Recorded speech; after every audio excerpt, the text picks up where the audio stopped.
Some 700 miles away on Capitol Hill, some Republicans from their party's more conservative wing, like Arizona Congressman Trent Franks, now changing their messaging on the stalled health care bill, shifting blame from leadership in their own party to the Democrats. Watch this. The Democrats have a stranglehold on the entire nation.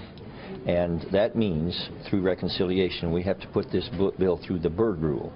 And the Byrd rule neither allows a full repeal nor a full replace. And that's our challenge. The process has been driven by a Senate rule rather than the best interest of the country.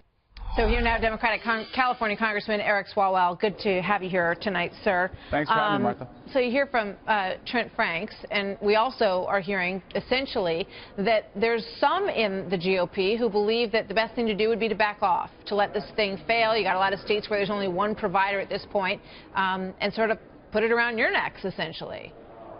Well, Martha, what I care about and what I think a lot of my colleagues care about is making sure that people have access to a doctor, that it's affordable and it's of the highest quality. Obamacare certainly does that, and if Republicans want to work with us to improve it, I think we're ready to do that. I don't know how you can argue that. There's so many people who lost their doctor under this plan. I know many of them personally, and I'm sure you do too.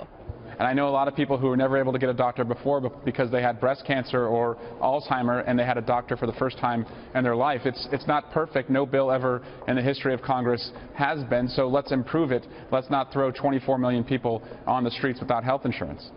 So what are Democrats going to do? What will you guys do if the president, and we're about to sort of hear, we're going to be listening very carefully to his tone, because either he's going to get up there and say, it's true, Paul Ryan and I are hand in hand on this, I want all Republicans to get behind it, or he's going to suggest that perhaps it's time to back off and sort of let you guys be left with it.